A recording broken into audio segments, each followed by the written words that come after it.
A little better. So we're about to start our final panel of the day, and it's a panel of a group of amazing people. It's going to be based on a book called My First Time, written by Phil Growick, and it's kind of a really cool look at some of the top people in the industry and how they're just like you and I and started somewhere very young, and what that experience was like for them, and some of the stories are pretty funny. So I'm going to start out by introducing our moderator, the author of the book, Phil Growick. Please welcome Phil.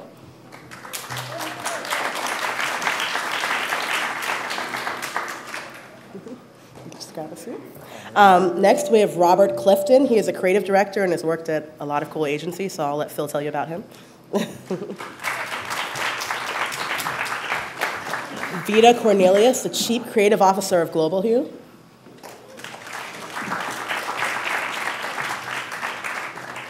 Michael Kizelbash, the SVP Creative Director from Draft FCB. Natalie Liam, Executive Creative Director from McCann. And last but not least, Cash Shree, who is also a Creative Director. Enjoy. So all of you know how this came about. Can you all hear me without a mic? Okay, am I on? Yes, all right. My name is Phil Growick, Managing Director of HSK Search here in New York. I recruit, but I recruit at the more senior levels of the creative world. Over the last 20 years or so, I've had the opportunity and the luck to become friends with some of the most senior creative people in the world. But the more I looked at them and the more I looked at the more junior people, I realized that the more junior people don't realize that the more senior people were more juniors at one time. And I've heard many times since the book came out, My First Time last month, is that thank you so much for thinking about this. I never thought that this person up here started where I am down here. The whole point of our panel and the book, it says simply, My First Time, top ad creatives talk about their first commercial, ad, or site and what they learned from it. And that's the whole point of this, is that everybody starts somewhere. Everybody has to learn what you're going through. These people went through. And we're going to begin with Robert Clifton because I've known Robert the longest.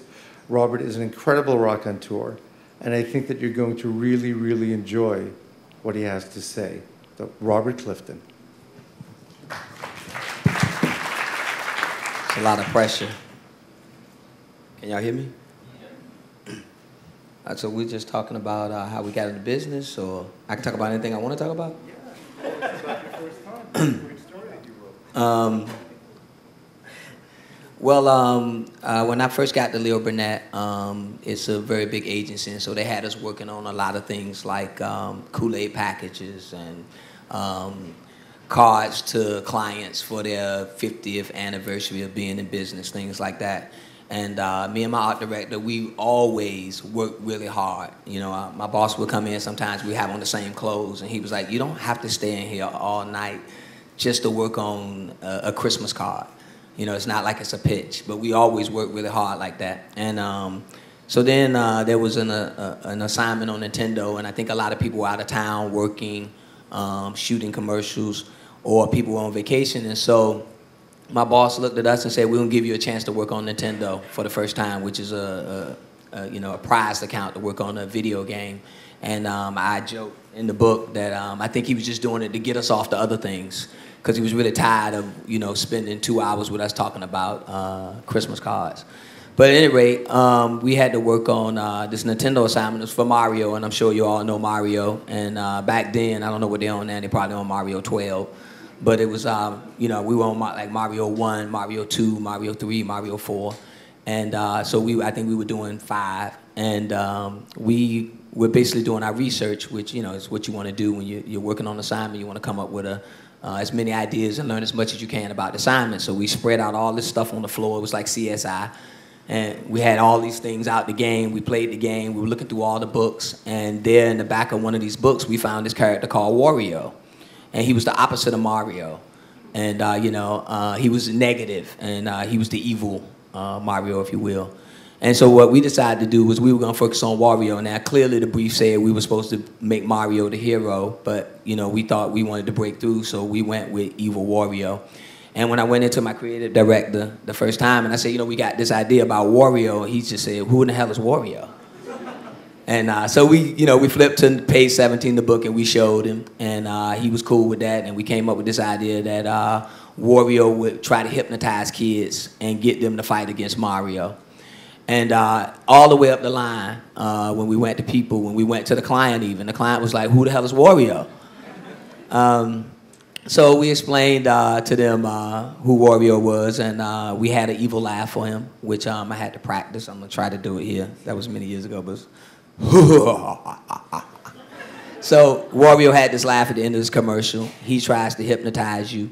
And it was a really interesting process because then we had to figure out how to, Wario was just in a pamphlet, so we had to figure out, you know, his voice, what his voice would be, what he would look like, you know, what the colors of his uniform was, because it was on Game Boy and it was green at the time. And we had to go through a lot to figure out who this character was and bring it to life. And when the commercial finally came out, they ended up dubbing it into German and French and Spanish, and it was a very interesting process. And what I learned out of that process was a couple of things. Number one, I learned, and I guess I'd already known that, but to really work hard, because what we had done is we had attracted the attention of our boss. He saw that we were working really hard, and whether he was just trying to get rid of us and distract us, or whether he was giving us opportunity because he saw we were working really hard, we got noticed through that. And then I think I also learned to take risks, because even though we had an assignment where they were telling us specifically to focus on Mario, we were actually coming in with Wario, and this is very important in your career, and figuring out how to sell things. We were selling it as we were talking about Mario, but we're seeing Wario. And so that's the story of my first time.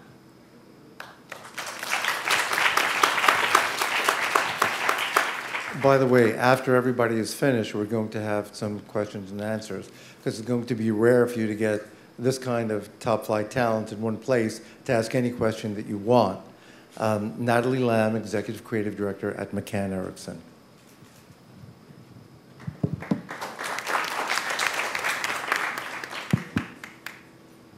Hi, can you hear me? Yeah. So actually, I started not in the ad world. I started as a designer, and in New York, 16 years ago, way back. I worked in this shop that specialized in annual report designs, and if anybody wonders what's there to design in annual reports, I mean, back then in the 90s, it was a pretty big deal. And actually, there were design shows, award shows for annual report designs. And anyway, so usually what you do is you look at what the company, usually they're corporate 500 companies, and then what they did over the past year, and then what they want to do in the following year. And pretty much every single company does the same thing. They did something wrong, they're going to fix it, they will do something better next year. So your job is to spin them into really, really fancy stories, and then like turn them into sagas, or turn them into really, really dramatic ordeals and whatnot, and then commission really great photographers to put a whole really elaborate front end together, and then the back end is all the financials. So usually the shareholders, when they get these elaborate annual reports, they usually tear out the front part and they only keep the financials.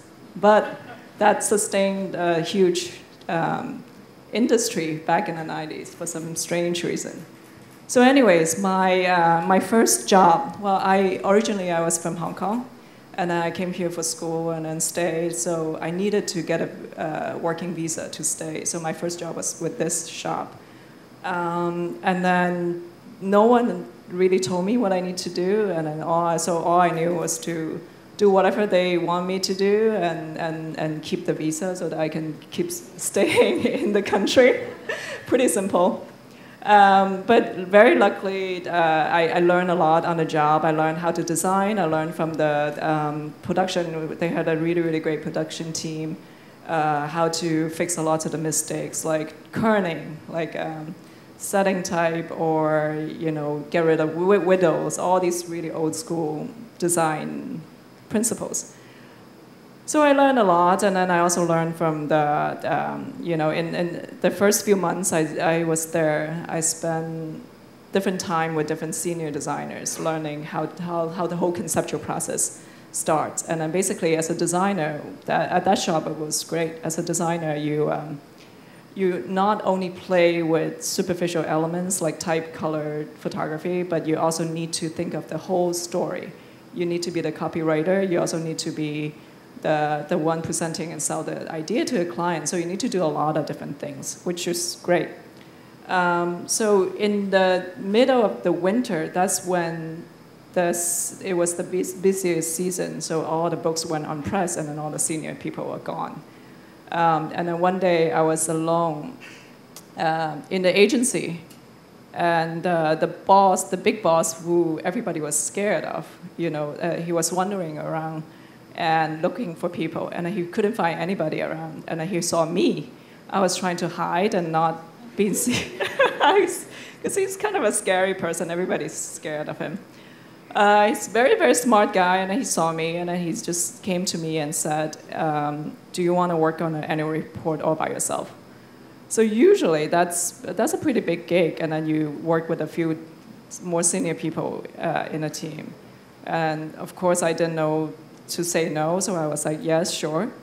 And instead of 3 months, usually, that you have to spend, it needs to be done in 3 weeks, which turned out to be a last-minute thing. They fired the other agency, and then they came to us to look for something different and quick. So basically, I was just alone and working with the big boss, who I barely talked to before, and it went pretty well. And of course, endless late nights and no sleep and all that. 2 weeks later, 1 week before it's all finalized, I was there really, really late. And back then, every night we need to send out print proofs to the client, FedEx, so that they get it next day. I mean, this was before computers or emails or whatnot. So usually, if you send it out through regular FedEx or UPS, let's say before 11 p.m., right? The fee was $10 or something back then. And then if you're an hour late, but the work must get to the client the next day, the next morning, you use a special courier that costs $250 or more. So, which is what, 20 times more than the regular, which was also about 1/4 of what I made a month. So of course that night I missed the deadline, but the work had to go out. So I had to send it out through courier, and I was alone at the agency. And then the account lady was at home waiting for me to tell her that this is done, this is sent out. So of course I call her at 4 in the morning and say, finally, I just sent this out, but this is gonna cost more. And she basically made me cry for the first time in years. I normally don't cry that easily. I'm usually like the guy in any situation. So in 5 or 10 years, I never cry, and then that account lady made me cry, just over this seemingly to be the end of the world type mistake. So I think luckily the job turned out really good, and everybody was happy, but I think that taught me a lot of, one is there's more to life than a job or a mistake, and everybody's a human being, so you really need to treat the other person, whoever you work with, the way you want to be treated. So, yeah. Thanks. I was telling Natalie before, I can't imagine anybody being so mean as to make Natalie cry, or anybody, but especially Natalie. Next is Cash 3. Cash has been either the ECD or top creative at agencies literally all over the world. Cash 3. Is this working? I don't need to press any buttons, right? Is this working? Great. It's funny, when Phil said, like, do you want to write this for the book? I said, yeah, it'd be great. And then I started seeing other people's coming in. It was like, and then I did this, and it won 5 one-show golds. And then I did this, and it was beautiful. And I thought, my story is going to be completely crap, because my first ad was horrible. But I'm going to tell you it anyway. I was going to lie. I was going to say, no, I did my 20th ad was okay. That's my, no. This is actually my first ad, and it was a lesson for me, but it was horrible. I was in Ogilvy in London. It took me 18 months to get a job because I graduated during a recession. And I'd got this job, and it was not even a job, it was a placement. It meant that they paid you £35 a week to go into the agency and stay there. And it cost me £50 a week just in fares to get there. But I wanted to hold on to that. so I was desperately trying to get an ad through, because we heard that if you get some ads through, they'll hire you at the end of it. And if you don't get some ads through, they'll churn and bring in another hungry team. So we were at Ogilvy in London, and it was a very interesting place at that point. This was like the early 90s. That's how old I am. We were just trying to get work out. And there was a team up the corridor that were really good, because we'd heard about them at college and knew them. And they were really good. And they hadn't had an ad out in 6 months. They were in a better group. They hadn't had an ad out 6 months. We thought, well, maybe if we can sell something, we can get to stay and beat Paul and Ted, which was another side thing. And we got this ad for Lucozade. We'd had some other things, like, we'd done some stuff that died or nearly made it but didn't get there. So we got this brief for Lucozade, Lucozade Sport. This is before Gatorade. This is before all of the isotonic drinks. It was the first isotonic drink that we'd seen. And you all know what isotonic drinks do now. Your body absorbs them better. It replaces blood, sweat and tears that as you dehydrate, and the salts. And that was new. They had a normal drink, which was Lucozade. It was basically yellow sugar in a bottle. And they had a decathlete, Daley Thompson, like the best athlete in the world at that point, according to England. And usually the ads would be Daley Thompson being a supreme athlete and then chugging this bottle down like this. It'd be tense. Chugging this bottle down like this. And that was the ad. And it sold like gangbusters. And they said, okay, we want something for Lucozade isotonic. So we said, okay, Lucozade Sport is what it's called. And the brief said, when you've nothing left to give, take Lucozade Sport. And it was like, okay, we could do something with that. So we worked and worked and worked. And we had what we thought was a good line, which was like blood, sweat and tears replacement pack. And it sold through about 4 levels. And we thought, okay, we're going to sell an ad. We're going to keep a job. And it got to that level. And then someone died saying, well, no, we can't call it replacement pack because people refill this. It was the tinfoil pack. That was the first time it had been out in England. It was a tinfoil pack. People could refill it with water and use that to just drink something other than Lucozade Sport. And we thought, okay. So what about blood, sweat and tears replacement? No, because then they could still fill this up with water. And we thought, okay, well, this is a bit strange, but okay, it's dead. We didn't take it quite that well. But okay, it's dead. So we kept writing ads, and we thought, okay, well, what if we took something from the brief, which was like, when you've nothing left to give? And we thought, okay, when you've nothing left to give is quite interesting. So what if we had just an athlete that's spent, and he's bent over, and he's played football or something for however many minutes, and he's just spent, and he's like bent over, and he's just got this pack in his hand. It says, when you've got nothing left to give, take. And they loved it because it was in the brief. So everyone loved it. It's like, okay, yeah, we love it. The planners loved it. Account servicing loved it because it was their brief. So we thought, okay, that's not bad. And then the client loved it because they'd approved the brief and liked the line anyway. So it was going well, and I was going to go on my first shoot ever. So I went on my first shoot, and then I wanted just like a skinny guy, like a normal guy. But the photographer said, no, muscle men look better in the lights. And I was like, oh, okay, yeah, you're right, but you're a photographer. So we ended up with a muscle man. He was really muscly. He's like out here. We thought, okay, so you know what you're doing. Never been on a shoot before. They said, okay, we're going to do it. And we got a shot. And we said, okay, we want him spent like this. And they said, no. The client said, let's just do one shot.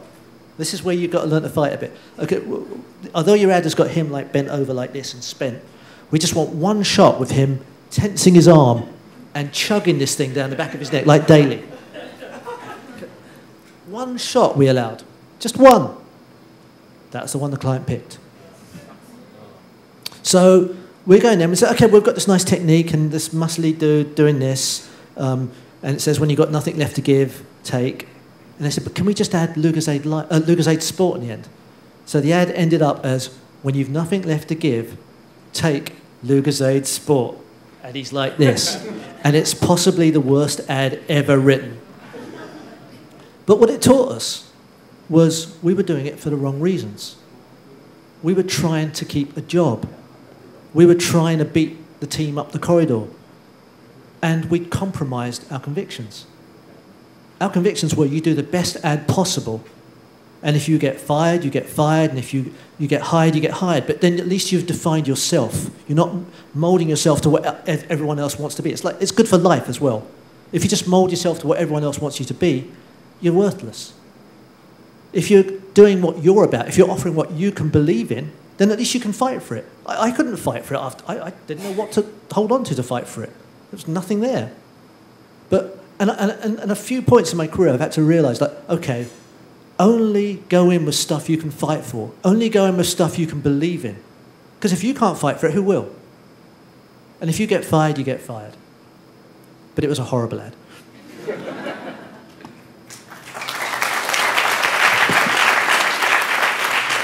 Just a little aside on cash. Of course, juniors are going to learn from seniors, but never ever forget that the most senior people will be learning from their most junior people as well. Cash told me a beautiful story, which I included in the book, which kind of sums up a lot of all of that. His 2-year-old son had stopped him and said, "Dad, taste the raindrops." And Cash took the time to taste a raindrop on his tongue, and he's forgotten the joy of something as simple as that. And again, senior people learn from juniors, junior people learn from seniors, and that's all about cash. And now Michael Kisselbach is a creative director at Draft FCB, and now Michael. Okay, thank you. Can you guys hear me okay? Okay. So it's, I'm right out of school. It's Boston, Massachusetts, 1990.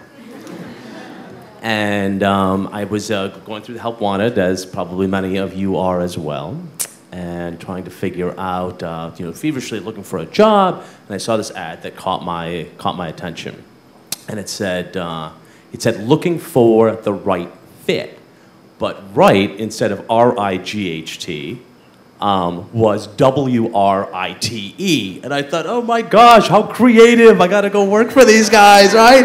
Right. Oh, this is brilliant.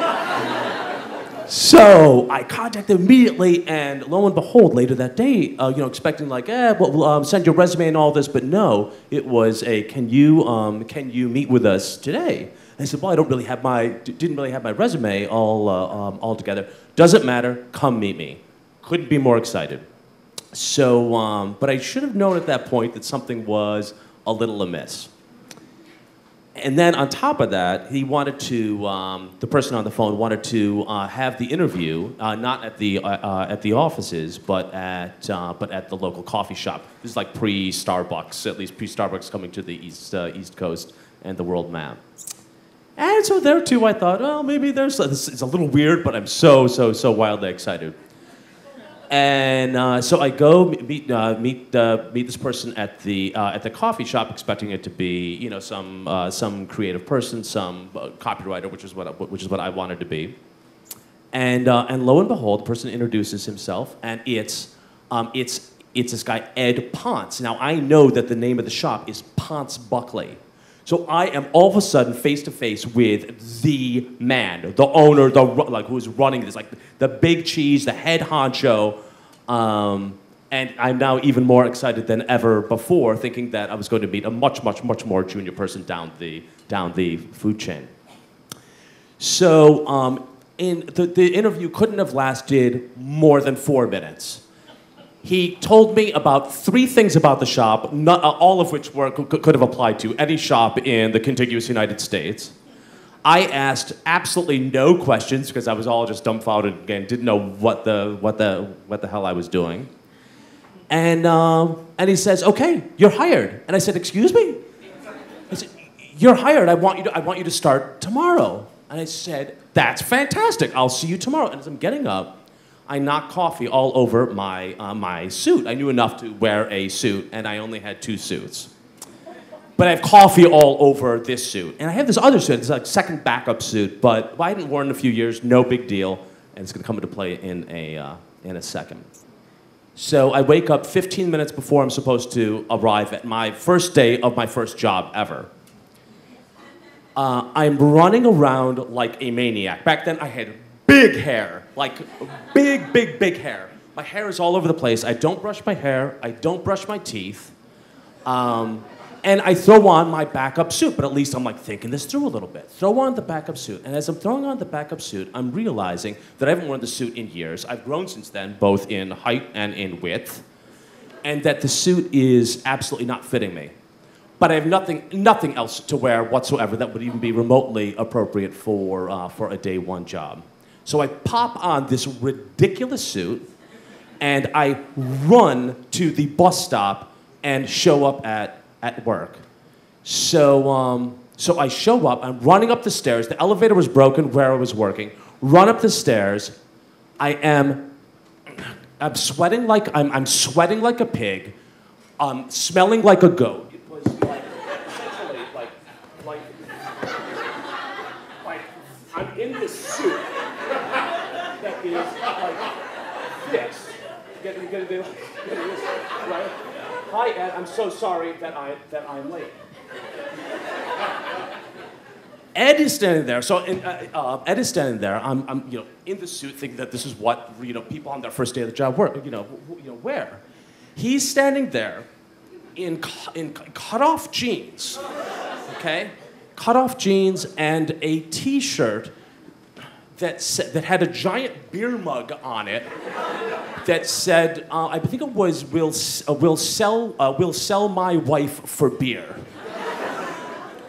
It was pithy, wildly inappropriate, and I don't know whether I'm coming or going. Catch my breath, go to the bathroom, collect myself, and come back out. And I say, Ed, where are the rest of the, where are the rest of the people? And he said, the rest of the people? At this point, I'm realizing it's a one-man shop. It's not even a Ponce and a Buckley. Buckley was no longer the picture. It's just Ed Ponce and myself, and he needed a partner. So I'm questioning all of my decisions that have led up to this very moment. Anyway, so I'm thinking I'm going to make the best of this, collect myself in the bathroom, go down, sit down at my desk, and at least I'm thinking like I'm going to work on something real cool. Maybe like a TV spot, maybe it's a billboard, radio, whatever it might be. It's a direct mailer for a used furniture company. Okay, so it's not even new furniture. This is furniture that has been damaged. And so now I'm thinking about, I'm somehow going to get out of here and never return. To say, Ed, I'm going to go out for a little inspiration. Just take a little walk around downtown Boston. I'll be back shortly to walk around for inspiration. Meanwhile, it was more to recollect my exacerbation, and probably, in all likelihood, never return. I'm standing on the street corner, and I just overhear, how you overhear the snippets of conversations. This is like pre-cell phone, and I overhear this couple talking, and the one guy's asking the other person, "Hold on, are you talking about Big Nick, or are you talking about Little Nick?" And I said, "That's it." Run back to Ponce Buckley, and I said, "Ed, I have this idea. Let's create this character called Little Nick, who is this sort of mischievous Lilliputian of a guy who basically causes a little nick in pieces of furniture, but it's no big deal because it's all in good fun, and it slightly mars it, but you're able to buy it at a 75% off." And lo and behold, sort of fast forward to the tail end, Little Nick turned out to be a very successful campaign. He loved it. The client loved it. We did the direct mailer. It then became, they did a radio spot, a local television spot, and it grew into something much more. And so I guess in the learnings of all of this, I think probably 3 things. One, never show up to work sweating like a pig and smelling like a goat. Two is do your homework on any agency, not just the agency itself, but the work, the people behind it, because these are going to be the mentors that are going to help either propel or hinder your career. And number three then is no matter what seems like a pretty dismal set of circumstances and what seems to be dead ends, and whether in my case it was potentially the company and then the kind of work I was going to do, if you give it your all of your passion and creativity, and you really just focus on it, it's amazing what can happen. Thank you. That was great. Besides getting advertising tips, you got some important fashion tips as well. So keep in touch with Michael. And now, as I say, last but not least, Vita Cornelius, who is the CCO of Global U. Hello. I'm going to ask the question because everybody else did. Can you hear me? Okay. So I guess I'll tell you about my first time. I got really lucky in that I studied, I had some great teachers along the way, and was able to get a job in advertising pretty easily coming out of school. So that's a little rarity. So I'm not going to make that seem like that's the norm. But I did get a chance to do some internships, and I found myself landing in my first job at Burrell Communications Group in Chicago. And okay, a couple Burrellites in here. So interestingly enough, I had gotten hired by someone who then quickly departed the agency. So I got dumped there in the midst of a creative group where no one knew why I was hired exactly. And interestingly enough, I got assigned to a creative director. It was kind of like a prearranged marriage. I came in, he looked at me, I looked at him. It wasn't going well. And he was sort of like, an interesting little man. He was very hairy, he was very short, and he kind of looked like one of the Bee Gees. So it took a long time for me to be able to even look at him without wanting to break into a Bee Gees song. But he turned out to be a great guy. And his vocabulary consisted mainly of get in here and motherfucker. So I kind of sort of learned that was his way of talking to me. So it was interestingly enough, I toiled over a lot of projects with him. He was pretty harsh. I learned how to take criticism, with a grain of salt. He criticized everything, not just my work, but the way I dressed, everything. So he turned out to be a really interesting inspiration on the job. And he saw me working really hard. I would do, all types of comps, proofs, photography, everything. He would comment on everything I did. Till one day he came in and said, "That's a good motherfucking ad." And I said, "Really?" And I was like, "Oh my God, I'm getting approval here, So interestingly enough, he put me on a TV assignment. It was like my first TV assignment after doing a bunch of print ads and what I felt was kind of like, okay, I'm just kind of following around behind other people. I finally got a chance to do a TV spot.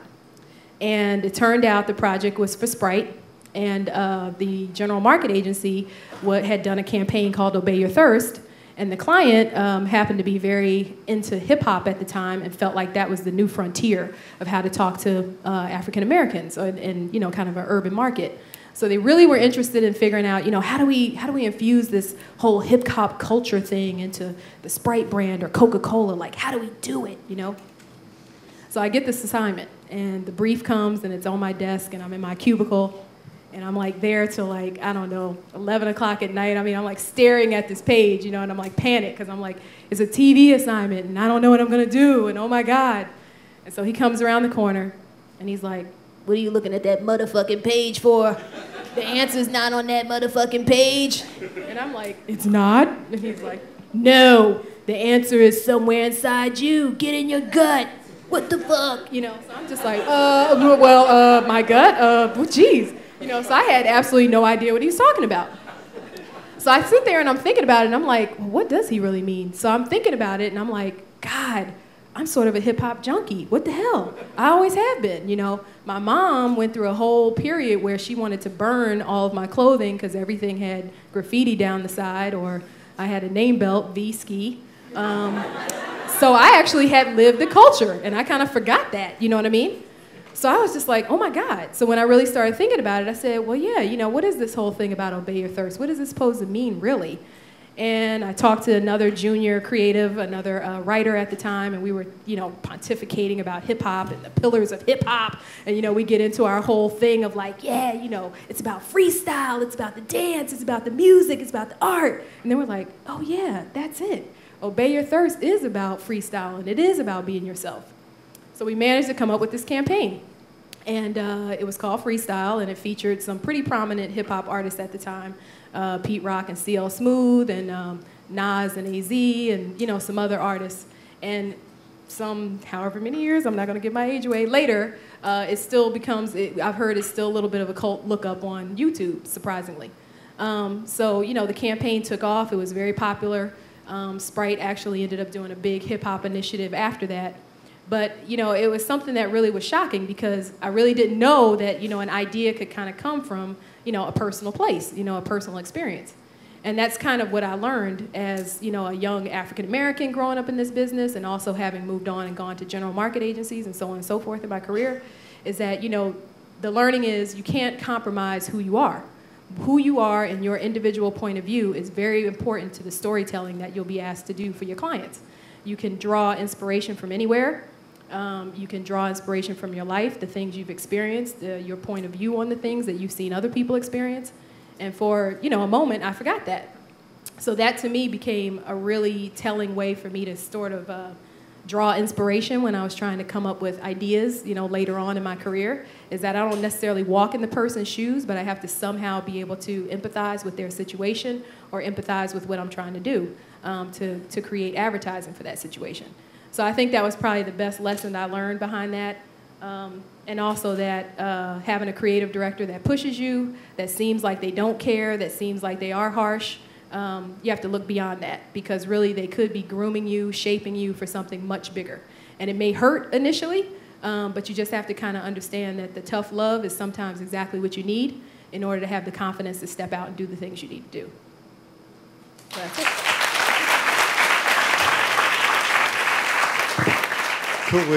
Cool way to end the group stories. Okay, now again, please do not feel funny about raising your hand and asking any question that you need to ask. So please, let's see. Yes, ma'am.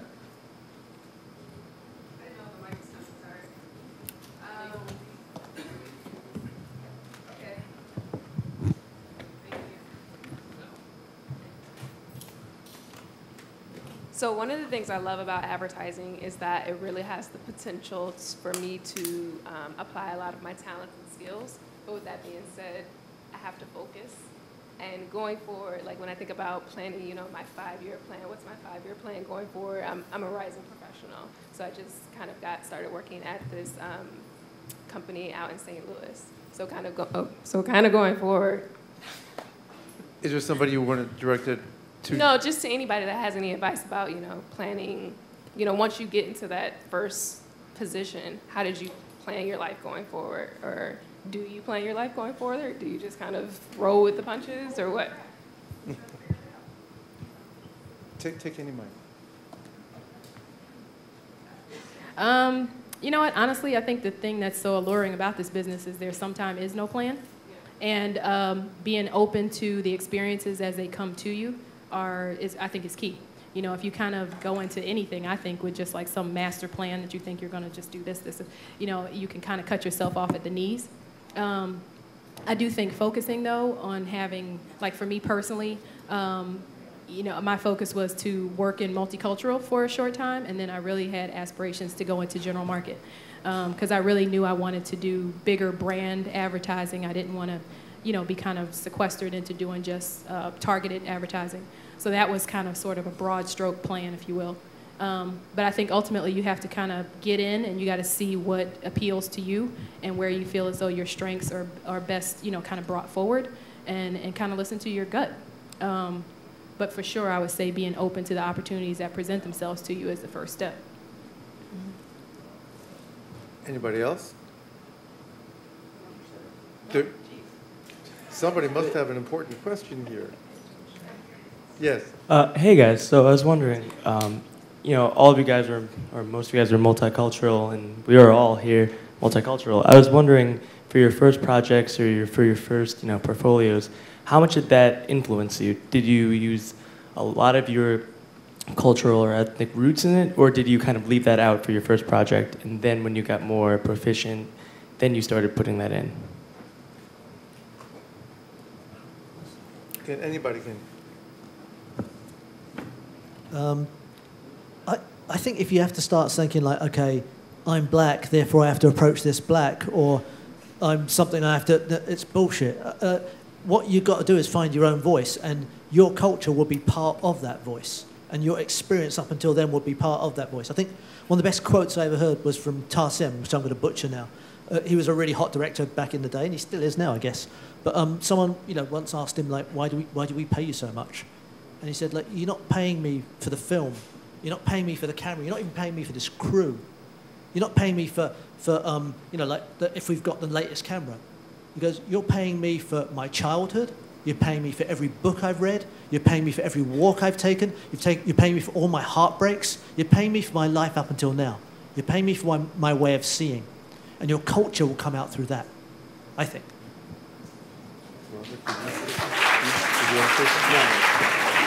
Okay. Next question, please. Yes.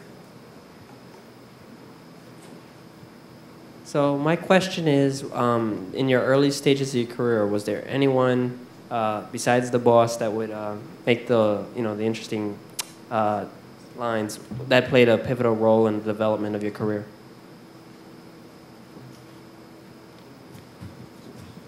Yes, I think you'll know who your friend is, if that makes any sense. Somebody will pull you aside at some point. And, we all in this business is a very small business, and, people help you and you help other people. But, somebody will tap you on the shoulder from time to time and pull you aside and give you a tip. And that's how you'll know who wants to help you. It's not like a big thing like, hi, I'm going to be your mentor. But definitely somebody will pull you aside on just one thing and say, you might want to look at this a different way, or check that out, or, you might want to look out for Robert because he's slick and he's going to be looking around your desk for ideas later. Or, somebody would just give you a tip here and there, just little things, and then they're almost like that little birdie in your ear, if you will. That's what I found the most help from. It's just people who, they're not taking an official role. It's just every now and then they put a bug in your ear. Yeah, and I just to put a fine point on that, and also to what you were saying earlier on the looking for the opportunities, and that maybe on paper you report into someone, and maybe even someone reports into you, but the opportunities are much more surround sound, where there are, as you were saying, like I think you'll start to know who those other interesting people that are really to a large degree selfless. And there's a lot of ego in this, a lot of competition, and especially in this job market. And those people who, whose time is very precious, but they go out of their way to share their insights, take them or leave them. And I think just one other thing, also to circle back to your question from before, is also the role of people versus the role of companies. And you can ask yourself a question. Whether you pick the company to work for, or do you pick the brands you work for, or do you pick the mentor or the people that work around you? And for me, it's certainly the third. The people are the people who are going to be the updraft, who are looking out for you, who are going to make sure, set you up for success, and give you those kind of key points and teachings and learnings, and keep your eyes open for them, because they're not necessarily, in fact, oftentimes not that person into whom you report. There's something I want to expand upon about Robert said, that this is a small business. Outside the civilians meaning they're not in advertising, they think our world is a gigantic world, but it really, really isn't. If I have a question about somebody, or a friend of mine, any of these people here have a question about somebody, they can pick up a phone to me. Point being that you, as you travel, as you grow, as you get more senior, you never leave bodies. You are a friend. You help everybody else, your colleagues, up that ladder. You can never tell when it's going to come back to hurt you or help you. And it's very, very important that you remember that. It is a very small business, and everybody needs to help everybody else. So next questions, please. Can I add one thing to that? Please, of course. Because I just wanted to make a point about for a lot of young people, you feel like your boss is the enemy, you know. And I just want to make the point that, like, when I was coming through DDB, it was a pretty lonely environment, you know, being a female in a mainly male group and African American to boot. And, you know, I had a boss that, you know, he was tough. I mean, he was a tough person, just an art director that was very specific, you know, in his direction. And, you know, he was really just, you know, just one of these people that was just really anal and hard to work for. And, you know, I really was struggling with, how do I get through to this guy? How do I get him to, like, you know, like the work that I'm doing? You know, what can I do to sort of manage up, as you've heard the term? And I just happened to be working late one night and overheard him in his office, because he would yell and scream all day long at everyone, and he was always really harsh with all the art directors. And I happened to be sitting in my cube, which was right outside his office, and I overheard him on the phone with his wife. And she was coming through the speakerphone ripping him a new asshole, okay, literally, about dinner, about the kids, about what the, you know, she was going bananas. And I said to myself, oh my God, this guy is powerless at home. That's why he is totally an ass here, you know? So once I realized that, I said, Went to his house. Right, I went to his house and was like, God, will you give this guy a break for the rest of us? No, but once I realized that, I kind of figured out, like, oh, you know what? He has no power at home, so he has to really be difficult with everyone here. And when I kind of understood that the way to work with him was give him his power first, show him what he's asked for, and then say, hey, but what you told me inspired this. And that would be my vision. And he would go, that's it. So what I realized was that, you know what, if I can help my boss be empowered by their own decisions, then he'll empower me. And ultimately, I became his go-to girl. You know, I became his lackey. I mean, whenever he had a presentation, he was dragging me along, carrying the bag, whatever. And I got all kind of experience that I would have never gotten if I was just sitting in my cube being pissed like everybody else. So it becomes a lesson in, you know, don't assume that your boss is just there to make your life hell. Sometimes their life is hell in a whole nother way. And you can take advantage of that person being willing to teach or share if you just make yourself available. And sometimes that's a way to get an advocate as well. Natalie?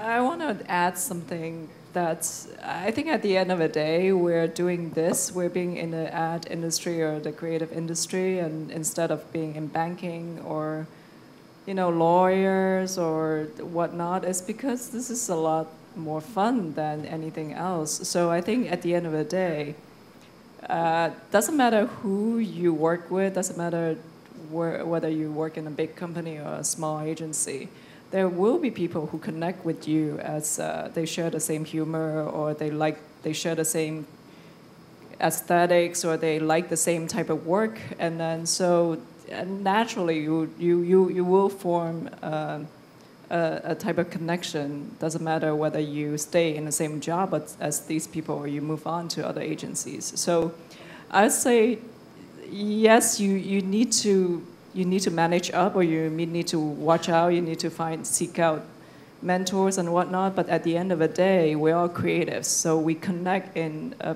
pretty unique way.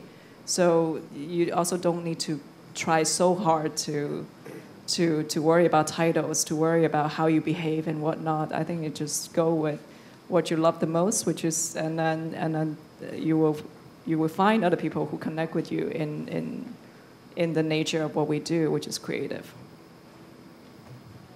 Yes. Sorry, Paul. Oh, of course, Cash. We can, in the questions there, we've got to roll on. Okay? You good? Yeah. Gotta listen to Kevin. This question's directed at Vita. Nas is just about my favorite hip-hop artist of all time. Artists in general, for that matter. But I was wondering, how did you approach those artists? How did you sell that campaign to them? Was there any hesitation or reluctance? From the artists themselves? Yeah. No, actually, because of the first installment, which was some kind of flying thing up here, because of the first installment, the freestyle campaign where we had, it was Grand Poobah and Large Professor and Pete Rock and CL Smooth. That first campaign kind of gave it the credibility with the community, with the hip hop community. And then it became sort of this thing where we were getting the phone calls. you know, where it was like, oh, I want to be in that. You know, Craig Mack wants in, and Biggie Smalls wants in, and this was all before they were big, you know. This is when I got the promo piece in my office that was a Big Mac styrofoam container, and it was Big Mac. It was Craig Mack and Biggie Smalls. I wish I had kept that because it's probably worth something on eBay right now. But it was actually, you know, a great time because it was sort of like this culture was being explored in marketing. And, you know, a lot of us who were in it, you know, were people who had lived the culture, were very familiar with the artists. We were all the same age at that time, too. So it was really, you know, it was really exciting. And it didn't take a lot of convincing to get people involved. So the campaign ended up having, you know, KRS-One in it, MC Shan. We eventually moved on to people like Common and bigger artists. I think Mos Def was in one. So, you know, it became a really good, you know, way to kind of like see the hip hop culture actually get a little shine, if you will, in the marketing world. So I guess we're going to have to wrap it up. So I want to thank the panel and all of you for coming.